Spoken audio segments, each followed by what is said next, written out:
Bom dia a todos. É sempre um prazer, uma satisfação estar aqui no Kardec, esse centro tão tradicional e respeitado de São José do Rio Preto. Eu vou começar pedindo desculpas, porque eu estou meio prejudicado pela voz.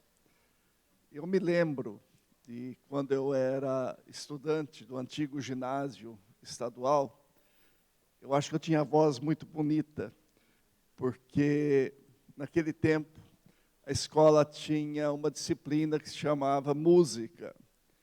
E eu me lembro da professora de música, porque ela chegava na sala e todos tinham que cantar o hino nacional. E ela dizia mais ou menos assim: atenção, todos vamos cantar o hino nacional. Marcos, você não precisa. E eu, então, sempre pensei que é porque minha voz era muito bonita, muito afinada, e assim desqualificar os outros. Mas, então, hoje, eu estou assim, um tanto prejudicado. Aconteceu agora, então não teve conserto, um probleminha de garganta. Então, peço a paciência e a tolerância aumentada para, se acaso eu desafinar, é por decorrência disso daí. Mas, quando eu cheguei, os amigos se perguntaram qual era o tema da palestra. Eu não sei. Falei assim, eu vou tentar contar uma história. E aí o tema, a gente fica. Ou contar ou tentar reproduzir uma história que nos é contada por Leon Tolstói. Leon Tolstói, um escritor russo desencarnado, primeiro quartel, do final do primeiro quartel do século passado. E se destaca contando algumas histórias, algumas informações passadas para nós através da história. E ele conta que, em 1872, morava em Paris um russo de nome Boris Poliovsky. Todos os nomes assim, bem fácil da gente repetir. E ele já residia lá há algum tempo com sua filha, Aglé. E um dia encontrou-se com outro russo, natural de Odessa, de nome Alex Melvinsky. E quando pessoas assim se encontram, é claro que tem satisfação.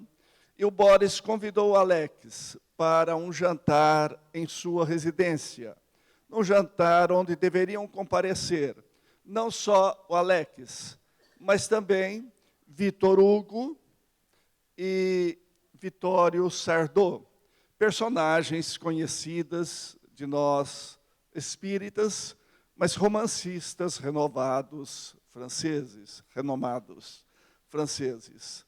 E à noite, combinada, ele compareceu à reunião. Então foi um jantar alegre, sereno, em que as pessoas conviveram aqueles momentos de recordações. Victor Hugo havia voltado do exílio há cerca de 1 ano e pouco, que ele voltou em 1870, e estavam conversando. Terminada a refeição, a jovem disse a seu pai, se não seria interessante fazerem uma sessão, uma reunião de conversa com os espíritos, indagar aos espíritos, que era uma reunião frequente na época. A França acabara de receber as obras de Kardec, mas ainda continuavam nas sessões, das reuniões sociais, a conversa através da cestinha ou da mesinha, em que as pessoas se reuniam em torno de uma mesa, tinha uma mesinha menorzinha ou então uma cestinha, e através de pancadas ou de deslizamentos, essa cestinha mostrava as letras. E as pessoas anotavam e compunham as palavras e as frases. Quase sempre reuniões de pouca profundidade. Não que ainda hoje não se faça, ainda se fazem essas reuniões. Muitas vezes, jovens, querendo saber notícias e tendo ouvido falar, fazem hoje aquilo que nós chamamos de reunião do copinho, em que fazem uma disposição qualquer, eu nunca vi, mas coloca-se o dedo no copo e dizem que o tal do copo desliza apontando as letras. Às vezes, interessante, às vezes se tornam um tanto complicadas. Mas ainda hoje existem, notadamente na Europa. Ao comprar o Livro dos Espíritos, há cerca de 10 anos, na Itália, vem junto com o Livro dos Espíritos uma tabela com as letras e a orientação de como realizar a tal da reunião de copinho. Então, os espíritas de lá, não os de cá, ainda fazem essas reuniões, porque senão eles não entregariam isso ao se comprar o Livro dos Espíritos. Vem com um encarte. Mas aqui no Brasil não tem. Mas na época era muito comum. Até mesmo Kardec participou de reuniões assim, para tirar daquelas informações a seriedade que nós temos na doutrina espírita. E convidaram, então, aquelas pessoas que lá estavam, dizendo à jovem que talvez o senhor Alex não conhecesse a reunião, fato que ele concordou. Ele disse que ouvira falar, mas nunca participara de nenhuma, e que seria um imenso prazer, então, participar desta reunião. Dispostos, o material sobre a mesa, Sardô e Vitor Hugo se dispuseram a secretariar a reunião, quer dizer, anotar para ver aquilo que os espíritos iriam dizer. E os espíritos, diz Leon Tolstói, se comunicaram, mas depois de 2 ou 3 comunicações mais frívolas, comunicações sem muito interesse, uma comunicação chamou a atenção, porque dizia assim: eu quero falar, tenho um importante comunicado a fazer para um dos convidados que aqui está hoje. E Vitor Hugo então perguntou: olha, somos 3 convidados, a qual você se dirige? E o Espírito escreveu: quero me dirigir a Alex Melvinsky, meu sobrinho neto. Bom, o sobrinho neto é aquele que é filho de irmã ou irmão da avó, né, Arif? Eu sei que é desse tempo assim. É por aí. Não complica, né? É mais fácil ser tio-avô. Tio-avô é mais fácil do que sobrinho-neto. Mas então, dizia que queria se dirigir a esse personagem. E identificou-se de saída. Meu nome é Carla Alexeyevna. E vivi em Kazan, uma cidade da Rússia, e desencarnei há cerca de 40 anos. E prometi a mim mesma, quando desencarnada, se possível, viria trazer uma informação a meu sobrinho que tanto me amou. Diz Alex que, neste momento, ele se lembrou dessa tia-avó. Ele não pensara nela há muitos anos, desencarnada há 40 anos. Eu não sei se nós, hoje, nos lembramos de alguma tia-avó.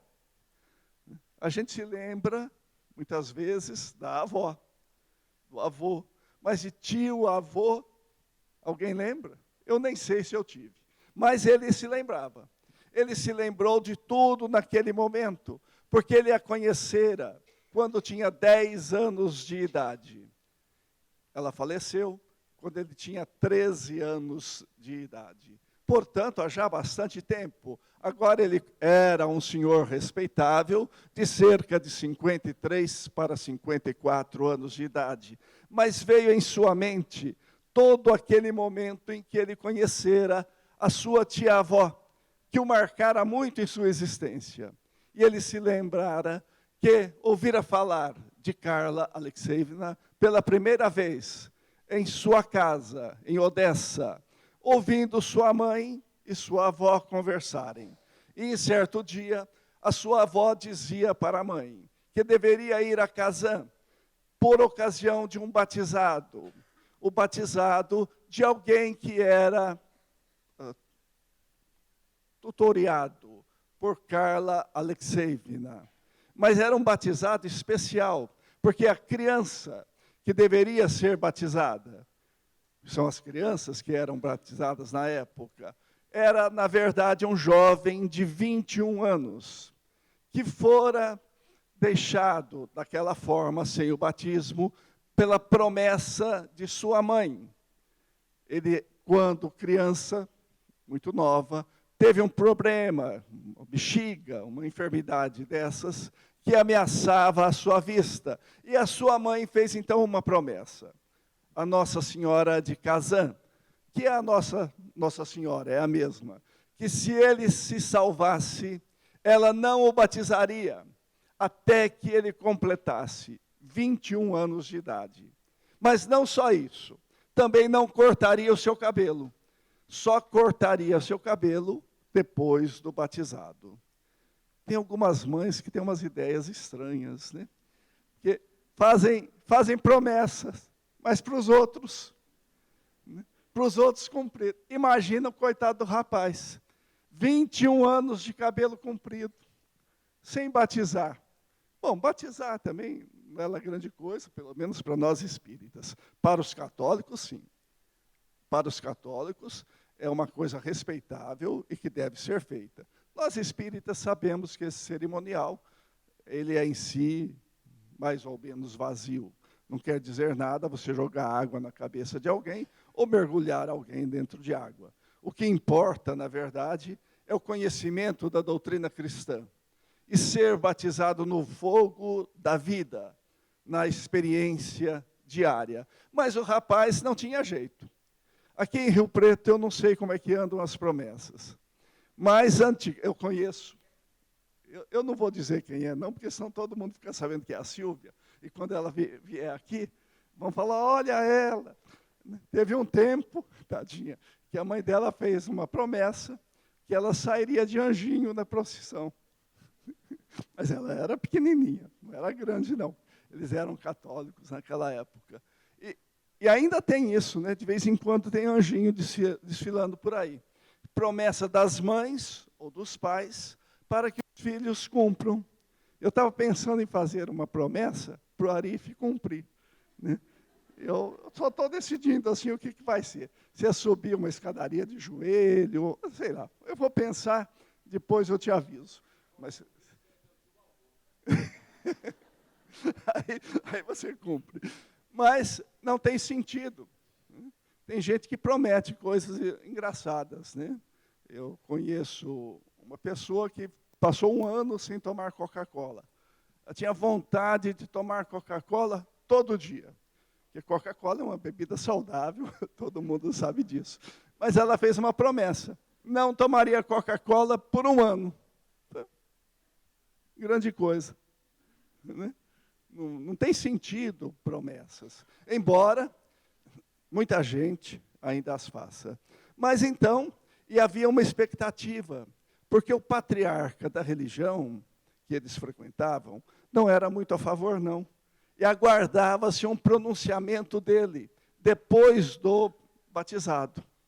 E a curiosidade das pessoas, ele vai falar para as pessoas sobre essa maluquice da promessa para ser feita. Então, Alex ouviu falar da sua tia, e ele sabia alguma coisa. Sabia que ela era muito rica, morava numa propriedade rural muito grande, tinha bosques, tinha criação, era uma pessoa muito respeitada, e ela era muito bondosa, e que fora muito bonita em sua juventude. Agora, na maturidade, nessa época, ela tinha cerca de 50 anos, 50 anos, e já não estava muito bonita, não. Mas sofrera, na sua juventude, um acidente que a deformara, e ela ficara aleijada. Era o que ele sabia no começo, então ficou aguardando e querendo ir para esse batizado. No dia de ir para a casa, em Casã. A sua mãe não foi, mas foi a avó. E a avó o levou. Ele disse que chegou, e chegou todo curioso, porque queria conhecer a sua tia-avó, de quem todos falavam muito bem. Mas também tinha muita curiosidade para ver esse jovem de 21 anos, que devia ter um cabelo muito longo, e procurou, então, encontrar-se com ele. Diz que à primeira vista, quando ele chegou, viu a sua tia sentada numa cadeira à beira da lareira, e logo despertou em seu íntimo um carinho muito grande. Correu para ela, abraçou, como se fosse alguém muito conhecido desde antes. E conversou e se encantou com a sua tia-avó. Procurou pelo seu protegido, para ver onde é que estava o cabelo, mas ele tinha um truque, porque ele fazia 2 tranças, enrolava no cabelo, passava um pano preto, feito ciganos, e em cima disso punha um chapéu. Então disse que foi uma decepção, porque por mais que ele rodeasse, não conseguia ver o cabelo do Iosif. E não conseguia. E mais do que isso, entrava em casa e não tirava o chapéu. Ele tinha autorização, da sua tia, para não tirar o chapéu, para não chamar, naturalmente, muita atenção. E ele disse, ficou por ali. E chegou o dia do batizado, todo mundo com muita curiosidade, para ir até a igreja. A sua tia-avó tinha muita dificuldade. E foi então amparada por sua avó e por uma sua governanta, de nome Sofia. Ela só andava de muletas, mas era curioso, porque a perna direita ficava balançando, era menor do que a outra, não tinha movimento na perna, tinha uma deformidade no ombro, na corcunda, enfim, era fisicamente o corpo feio, o rosto bonito, mas de uma educação e de uma simpatia que cativava a todos. Para ir à igreja, ela precisou ser conduzida, levada. Imagine-se, naquele século, não tinha os carros de hoje, eram conduções movidas a cavalo, era complicado, mas ela foi, porque Iosif era uma pessoa muito querida, era filho de um de seus administradores, e ela o instruíra durante toda a sua vida. E foi, e todos aguardavam o patriarca, que não apareceu. Foi um assistente, fez todo o cerimonial, interrogou Iosif para ver se ele conhecia o cristianismo. E ele conhecia, e muito bem. E falava muito bem acerca do cristianismo, com desenvoltura. Dizem que quando ele falou sobre a crucificação, muitas pessoas se colocaram de joelhos, tal a emoção com que ele transmitiu essa passagem do Evangelho. Mas diziam, isso é por causa de Carla, ela que o instruiu durante todo esse tempo, e não só a ele, porque ela se dedicara às crianças que tinham dificuldades financeiras. Durante toda a sua vida, ela ensinava o Evangelho e trabalhava roupas para entregar para jovens recém-casadas que tinham dificuldades financeiras. Desenvolveu toda a sua vida, mais de 30 anos, trabalhando roupa para aqueles que necessitavam. Não se locomoviam, mas jamais dizia que ela não tinha condições. Jamais se queixara do seu aleijão. E dizia que ela não era inútil, que ela podia trabalhar. E trabalhava. Trabalhava tanto que todos a estimavam. E, naturalmente, um rapaz de 10 anos ficou curioso. Nós também ficamos curiosos quando vemos pessoas que têm uma dificuldade física qualquer. Como é que isso aconteceu? Porque ele sabia que na juventude ela não era aleijada. Ela era muito bonita. Então, o que aconteceu que fez com que ela ficasse daquela forma? E ele perguntou para o Iosif, o que aconteceu? Se ele sabia o que tinha acontecido com sua tia e se ele podia contar. E ele disse que sim, ele sabia. Ele sabia o que tinha ocorrido, mas ele a amava muito e ele não poderia contar. Ele não contaria o que aconteceu. Mas, disse ele, pergunte para a Sofia. A Sofia gosta de contar a história. É um romance delicado, que ela gosta de contar para todos. Aliás, ela gosta de contar histórias. Ela gosta de narrar as coisas que ela conhece. Se você perguntar longe da tia Carla, ela vai te contar, com certeza.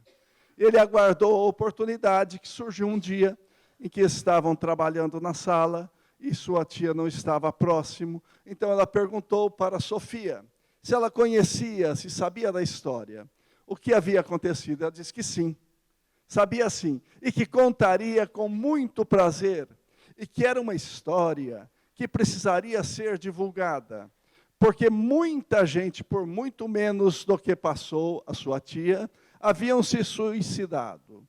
Muitas pessoas que não têm fé, dizia, se suicidam por dores muito menores do que aquela pelas quais ela passou. É um romance que precisa ser contado. Então, aconteceu o seguinte, Carla, aos 19 anos de idade, era uma jovem muito bonita. 3 príncipes da Sagrada Rússia queriam se casar com ela, mas ela recusou, porque ela queria aprender, ela queria saber, ela queria desenvolver o seu conhecimento e foi aprimorar-se. Foi aprimorar a sua educação na França e na Alemanha. Na Alemanha, ela foi aluna de Ludwig van Beethoven, de piano, e era uma pianista exímia. Estudou por lá durante um tempo. Quando ela estava na Alemanha, ela conheceu também um aluno de Beethoven, também pianista, e se apaixonou por ele, Rupert Gallenberg.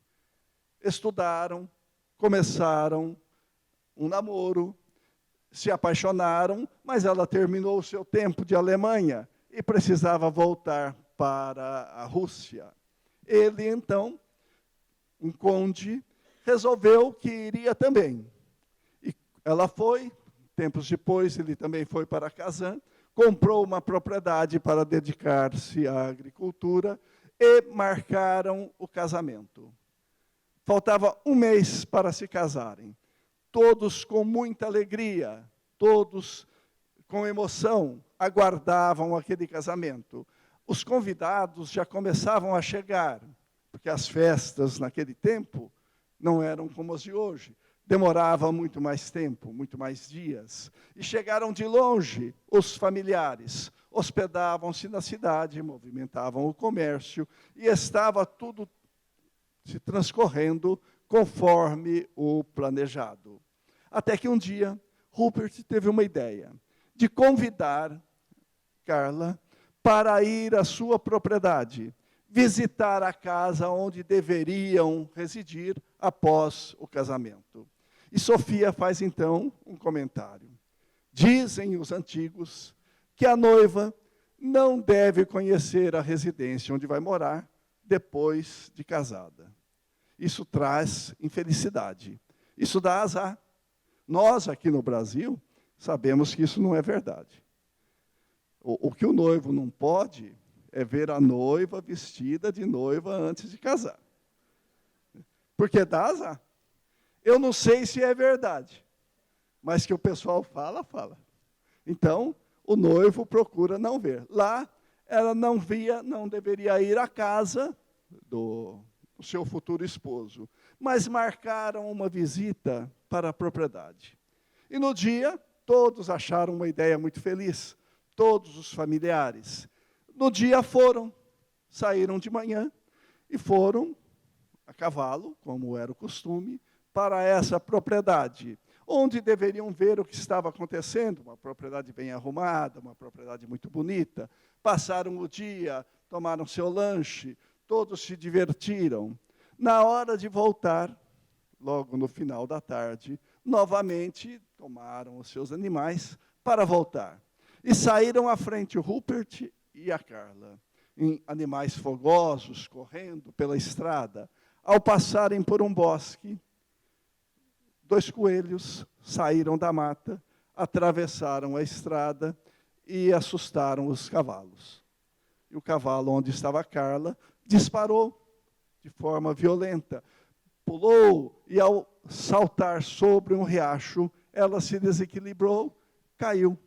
Porque naquele tempo, hoje eu não sei se é assim ainda, mas as mulheres tinham uma sela especial para sentar nos animais. E enganchavam de um determinado modo a perna. E era um perigo muito fácil de cair. E ela caiu, e caiu sobre as pedras, e foi dada, no momento, como morta. Todos correram, desesperados, para socorrê-la, e viram que ela estava inerte. Era complicado. O que fazer agora? Mexer, levar, não levar? E lá, em Kazan, no interior da Rússia, nos anos 1800, o atendimento médico era difícil.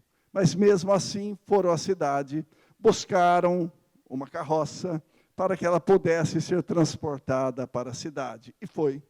3 horas depois do acidente, ela despertou. Despertou com consciência completa e se lamentou, porque o acidente fora realmente muito difícil. E os médicos começaram a examinar. Ela quebrou a perna em 3 ou 4 lugares, quebrou o braço, deslocou a bacia, deslocou o ombro e ficou numa situação muito difícil. Um acidente naquela época era complicado. Não tinha o recurso que nós temos hoje. Hoje, conserta-se quase tudo. Os médicos nos viram de qualquer forma e acabam consertando perna, braço, as fraturas. Às vezes a pessoa entra meio feia lá e sai bonitinha, porque fazem até uma cirurgia que melhora a cara. Naquele tempo, não. Além do mais, Carla, ela tinha muito receio, era muito pudica, e não permitia que se lhe tirassem a roupa para examinar direitinho, para colocar os ossos no lugar. Então foi muito difícil, e os ossos acabaram se solidificando em posição equivocada, o que fez com que ela ficasse presa ao leito por 6 meses. Depois de 6 meses, ela conseguiu levantar, mas não conseguiu andar. Para andar, ela demorou 2 anos. E só pôde fazê-lo com muleta.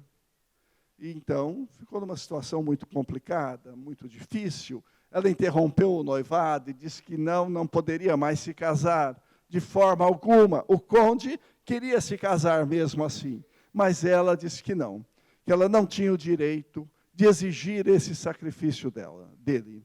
E ela, então, disse que se dedicaria a outras coisas.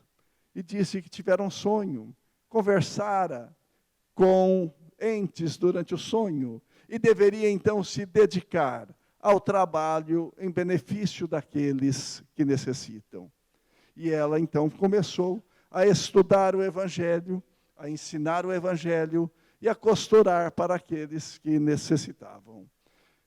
A amizade com o conde persistiu por um tempo, até que um dia ele chegou para ela e disse que ele era um homem, precisava se casar, não era de bom tom ficar solteiro, precisava constituir família, e que ele então iria se casar.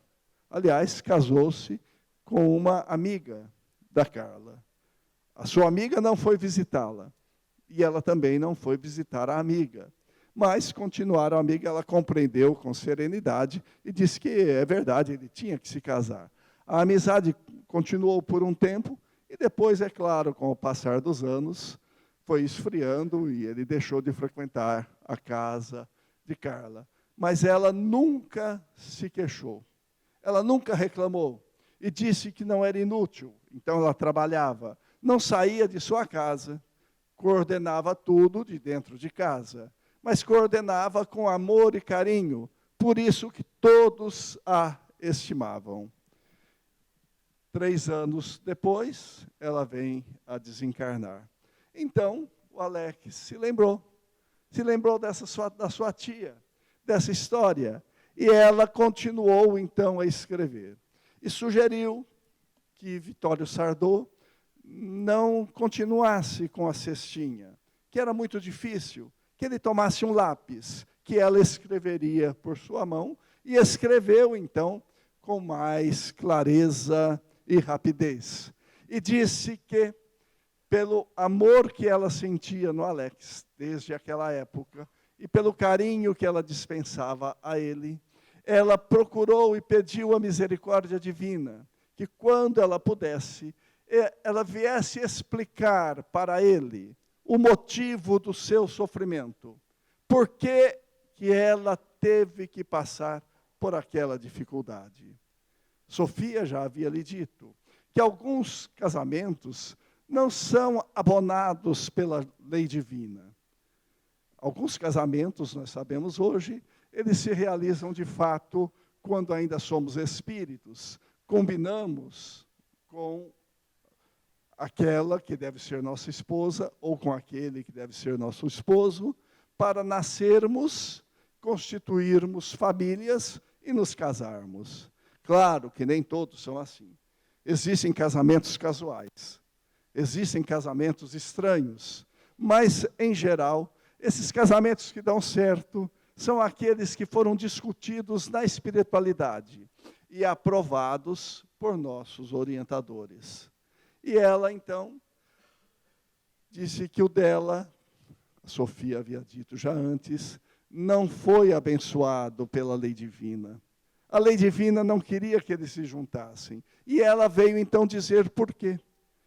E disse que a causa do seu sofrimento se prendia a uma reencarnação passada. Antes daquela que ela tivera em Kazan, ela vivia na Rússia e conheceu Igor, um jovem por quem ela se apaixonou, que era o próprio Rupert. Mas, jovem ainda, ele foi convocado por Pedro o Grande para participar da guerra. E na guerra, ele morreu. Tem um pessoal que morre na guerra, né? Ele morreu e ela, muito jovem ainda, não conseguiu entender por que acontecia isso. Por que ele houvera morrido? Se eram tão felizes, se tinham tantas coisas ainda pela frente. E revoltou-se, rebelou-se contra a lei divina. E por não ter fé, por não acreditar ainda no cristianismo, por não saber comportar-se como um espírito equilibrado, um dia ela tirou-se do terceiro andar da residência onde ela vivia, sobre o lajedo embaixo. E caiu sobre as pedras. Caiu e fraturou vários ossos. Ficou 3 dias inconsciente, vindo a desencarnar. Então, por isso, ela nasceu com uma dificuldade. Ela disse que passou no plano espiritual um longo período, que ela não saberia dizer quanto, mas em que ela se via toda vez caindo, se via ligada ainda ao corpo, fato que acontece com alguns casos de suicídio. Não é bem verdade que todo suicida fica preso a seu corpo e nem cumpre todo aquele período que faltava para ele desencarnar naturalmente de sofrimento. Isso acontece, diz Kardec, em alguns casos, não em todos, porque a lei divina é de misericórdia, é de carinho, é de perdão, é de compreensão. Se nós somos capazes de compreender a dificuldade daquele que sofre e também daquele que suicida, por isso oramos por eles, que dirá a misericórdia divina. Mas em alguns casos, quando o desrespeito foi muito grande e tem outros agravantes, a pessoa fica então vinculada àquele ato que ela cometeu. E ela se via então caindo, batendo no chão e quebrando os ossos por longo tempo. Até que um dia ela se viu atendida pelos espíritos superiores que a retiraram daquele sofrimento, conduziram-na para uma estação de tratamento, orientaram-na E ela começou, então, a estudar. E ela, então, se propôs um casamento, porque os espíritos disseram para ela, só mesmo o renascimento para reorganizar a sua estrutura. E ela foi convidada a participar da elaboração da sua existência futura. E ela fez a proposta, que foi aceita pela espiritualidade superior. Ela deveria nascer. E como ela e Rupert eram espíritos que se amavam há longo tempo, desde muitos anos ou muitos séculos anteriores, eles nasceriam de novo para se encontrar. Mas pelo desrespeito que tiveram, não poderiam ficar juntos. Por isso, se aproximaram, mas não se casaram. Para pagar os muitos erros que haviam cometido no passado. Muitos se amaram, porém muito desrespeitaram a lei divina. Então, tinha coisas que eles deveriam reequilibrar. Então, nasceram com esse impositivo da vida. Se conheceriam, porém, não ficariam juntos. Ainda hoje, parece que o mecanismo utilizado pela lei divina é o mesmo. Tem muita gente que nasce e casa. É um compromisso de casamento. A gente, às vezes, coloca assim, que são espíritos que têm em sua vida a prova do casamento. E casam. Outras pessoas têm a prova do não casamento. Então, não casam. E se tentarem, se forçarem, não dá certo. Algumas pessoas a gente olha e vê, mas como? Que coisa! Uma pessoa tão bonita, tão sincera, tão inteligente, tão agradável, e não conseguiu se casar. Algumas não querem se casar. Tem gente que fala em casamento, arrepia. Não quer de jeito nenhum. Outras querem, tentam, mas não conseguem. Eu tenho duas colegas, que é claro, não vou dizer o nome, que passaram por essa prova. Curiosamente, as duas muito bonitas, simpáticas, inteligentes e ricas, mas não conseguiam se casar. De jeito nenhum, não dava certo. Começava a namorar e já vinha uma encrenca que separava. A outra tinha amizade com as pessoas, temos amizade até hoje, como se aproximava como amigo e se aproxima como amigo, tudo tranquilo, se dão muito bem. Mas bastava alguém mostrar um outro interesse e convidá-la para sair para um namoro, que ela passava mal. Literalmente chegava a vomitar quando alguém falava em namorar. E até hoje, ela está solteira. Não conseguiu. Por quê?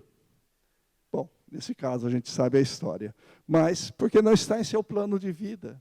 Não é para se casar. É a prova de ficar solteira.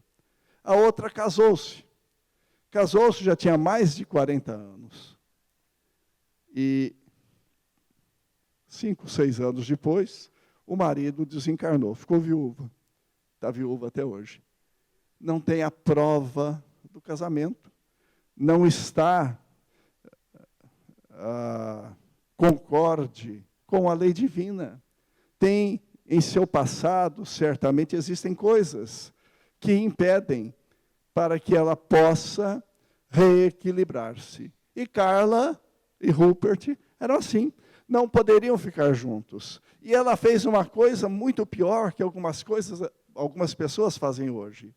Quando ficou sabendo que ele havia morrido, ela se matou para encontrar-se com ele. Um desrespeito à lei divina, para, desencarnada, encontrar-se com aquele de quem ela gostava. Um erro maior ainda, porque é aí que não vai encontrar. Aqueles que se matam para encontrar, em geral, ficam separados, porque não merecem, não estão submetidos à lei divina, não chegaram a entender as suas próprias dores, Não compreenderam que têm limitações para que aprendam. Todas as limitações que nós temos, todas as dores que nós temos, são para nos ensinar. É porque não aprendemos direito. Nós somos aquelas criaturas que não demos muito certo, desrespeitamos muito a lei. Então a lei cerceia em alguns pontos, em pontos diferentes, porque cada um de nós fez o desrespeito de forma diferente, em ocasião diferente, e tem um aprendizado diferente. Sempre a lei divina nos coloca em dificuldade, mas com muito amor e carinho, nos impede de seguirmos no caminho equivocado, que nos complicaria ainda mais a existência. E quando nos revoltamos, então fica mais difícil. O nosso livre-arbítrio fica mais diminuído. E Carla então aprendeu no plano espiritual que ela deveria comportar-se, compreendeu a doutrina cristã e renasceu para suportar a prova. Então, ela nasceu e passou por essa dificuldade. Trazia no seu psiquismo, no seu pensamento, aquele ato do suicídio, as fraturas que ela impusera ao seu corpo no passado. E isso refletiu, naquela ocasião, para que ela de novo voltasse a ferir-se nos mesmos lugares, para aprender a valorizar o corpo que houvera recebido. Nós precisamos valorizar o nosso corpo. Não precisamos viver em função dele. É academia, é fazer não sei o quê, não sei mais o quê, que o corpo é importante, mas a alma é mais importante. E ela, então, nasceu assim, e separou-se de Rupert. Quando ela terminou a comunicação, abandonou o lápis, Alex fez, então, mentalmente uma pergunta. E agora? Você encontrou o Igor, ou o Rupert? O Sador voltou a pegar o lápis para escrever que sim. Agora ela houvera encontrado, porque tanto ela quanto ele haviam superado já o problema, a dificuldade. Então a misericórdia divina permitia que eles se encontrassem no plano espiritual, preparando um novo renascimento para voltarem à matéria e continuarem a experiência de vida. Todos nós somos assim. Talvez não tenhamos experiências tão marcantes, talvez não tenhamos histórias tão marcantes, tão agudas, mas temos as nossas histórias. E vivemos hoje consequência do passado. As dificuldades e as facilidades são consequências de nossas vidas e de nossas decisões tomadas no passado. Temos a felicidade de recebermos a orientação espírita para nos comportarmos e nos modificarmos nesta vida, para chegarmos no plano espiritual, quando formos, de uma forma melhor do que quando chegamos da última vez, para preparar no futuro uma reencarnação melhor, onde possamos ser mais úteis e vivermos mais cristamente. Nós aprendemos muito com histórias. Tudo isso está no livro dos Espíritos, mas as histórias nos prendem, e os Espíritos sabem disso. Nós guardamos muitas vezes um pedaço da história para adaptarmos as nossas existências. Jesus fazia parábolas, e os espíritos sérios hoje nos contam histórias verdadeiras de suas vidas para servirem de exemplo. Em geral, histórias sofridas, histórias dolorosas, que nos mostram que nós até que sofremos pouco, embora também tenhamos histórias para passar. Essa história está contada com todos os seus detalhes e com a beleza da escrita de Ivone do Amaral Pereira, na psicografia de Leon Denis, em um livro que se chama Sublimação. Sublimação é um desses livros que nós devemos ter em casa. Mas não só em casa. Devemos ter acessível a nossas mãos para que possamos estudá-los. Porque é um livro extraordinário, com muitas histórias que revelam as nossas próprias vidas. Que Jesus, o Mestre amigo, nos abençoe, nos envolva em sua paz.